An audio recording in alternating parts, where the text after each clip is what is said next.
in the Athletic Center at Oklahoma State as we continue our coverage of Football Media Day 2012. And joining us now, certainly a returning key player from a year ago, and that's defensive end Cooper Bassett, who, as you may know, started his career as a tight end. He's one of the few guys who can say in his career he's had a touchdown catch and he's had an interception. And not many guys can say that. No. I guess that changed. Well, Texas Tech last year is where you got that interception? Yep, Texas Tech. It was funny because we have a couple plays in our speed package where I drop out and go into coverage. And it's always a joke. I said I'd get an interception, and sure enough, quarterback threw it to me, and I was able to pull it down. I didn't have much of a. I didn't work on my run after the catch. It didn't look. You're a tight good. end. You're supposed to be able to do that. I think you're doing fine. And we have a Twitter question from Ron, but first I want to follow up on this. Has the transition over to playing defensive end at this level, has it turned out to be easier than you expected? And what from your experience playing tight end at this level, if anything, helped you move to the defensive side? Well, for me, it's kind of weird because this will be my third season playing defensive end or defensive line, and I only played 2 years at tight end. So now really, you're out. Yeah. I mean, really, most of my career has been on the defensive side of the ball.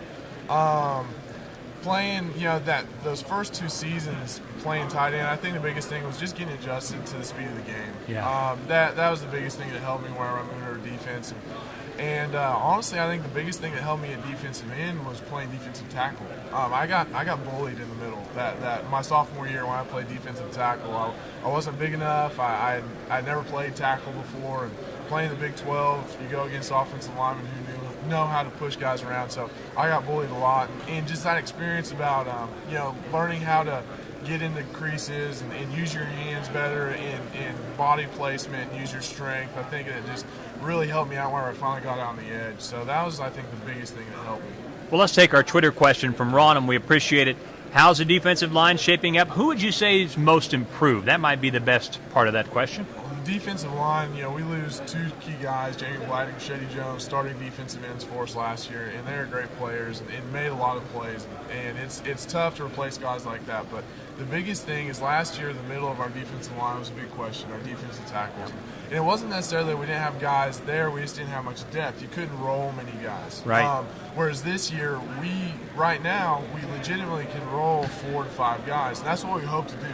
Obviously, we haven't played any games, or we haven't even put on pads, so it's a little early and premature to say that we're solid in the middle, but it looks like it's going to be a lot better than last year. And I think most improved Ryan Robinson. He was a backup last year. It was his first year out of JUCO, and this year he's been able to be the starter, that Leo position, what James Bladdock was last year, and he's really flourished. I think a lot of people are going to be surprised at how many plays he can make, and just being able to take that starter role, it mentally helps you out so much more. You're more confident. You're in there more. You can get more in the groove of the game. He's gotten a little bit stronger and bigger. I think it's really going to help him. Yeah, it seemed like, I remember Coach Young telling us in our weekly sessions, it seemed like about week 7 or 8 last year, he really started to take off, Ryan Robinson. Yeah, Ryan, and that was a big thing is even though he was a junior last year, he was a JUCO guy, and he'd only been on campus for a little while, so everything was new to him. It was almost like he was a freshman learning the system.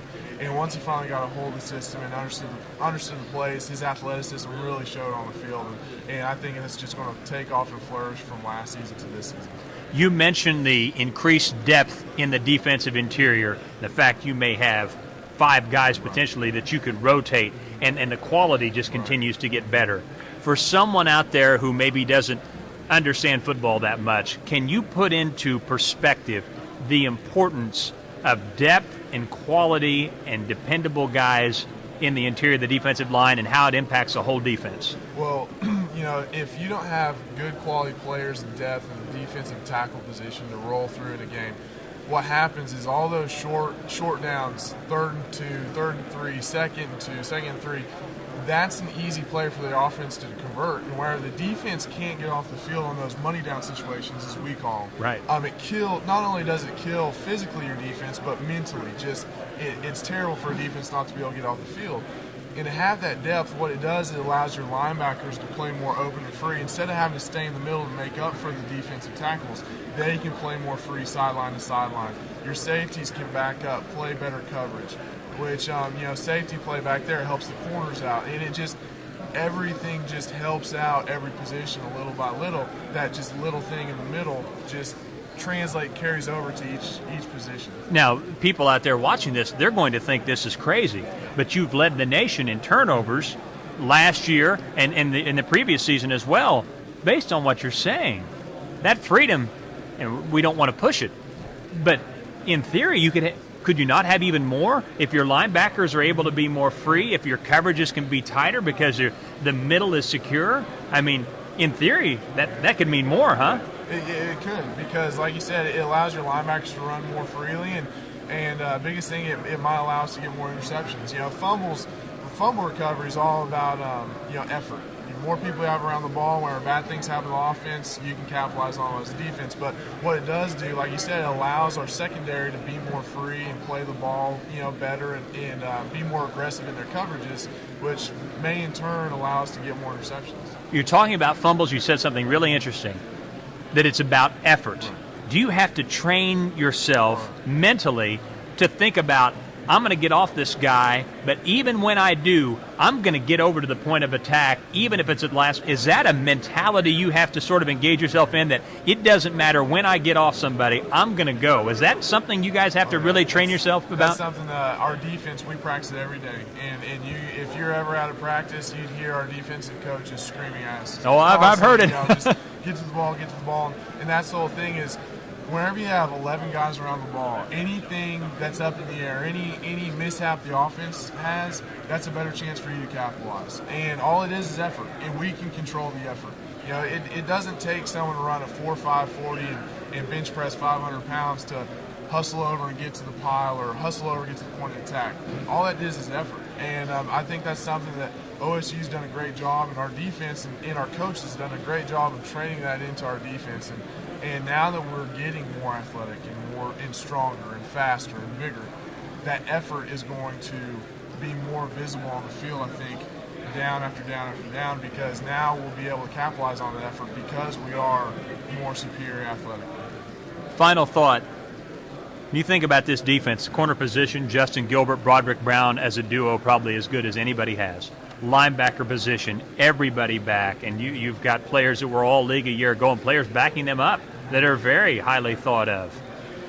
As you think about this defense, is it reasonable to say this defense could very easily be by some margin potentially the best defense that's played here since you've been at Oklahoma State? Is that a reasonable thing? It is reasonable. Everything on paper right now looks really good. All we have to do is go out there and get it done. Well, I've told a bunch of people who have asked how good our defense is. We have 0 tackles for the 2012 season. We have no sacks, no interceptions, and no wins for the 2012 season. So we haven't done anything yet. But we have the potential, and we have the work ethic and the players to achieve great things at OSU. And so we hope that with this fall camp, everyone stays healthy and we can get after it and grind it out and start working towards a monumental year for not just our defense but for our team. I do have one more thing, and that's important, so I want to add it in. Even last year, so many people talked about you as a leader on the team, in the meeting room, and you were someone that was playing a lot, but you weren't one of the stars, but yet you were still a leader. This is not a team that's full of seniors by any stretch of the imagination. Do you feel like, as this season evolves, even as the preseason evolves, that's a role that you can take on and that is important for this team, given the fact that there aren't a whole lot of seniors on this team? There's not, in being a leader or being a vocal guy is something I've always put upon myself.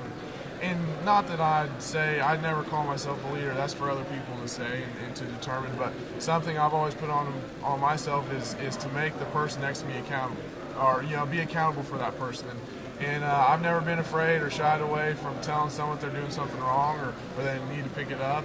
And I try and do it in a positive, encouraging way. But I want my teammates to be held to the highest standard because I want to be held to the highest standard, because I think Oklahoma State should be held to the highest standard. So, if I think we get a bunch of guys doing that, I think we've got a chance for a lot of leaders to show up on this team and on this defense. And I'm excited to see who really steps up and rises to the occasion. Well, safe to say that temperament led to a Big 12 Conference championship and a Fiesta Bowl championship, and that mindset has certainly been very advantageous. Cooper, great to see you. Hey, congratulations on your success, and and we look forward to your performance this year. Cooper Bassett with us here at the OSU Athletic Center, and we'll be back in a moment. More interviews coming up from OSU Football Media Day 2012.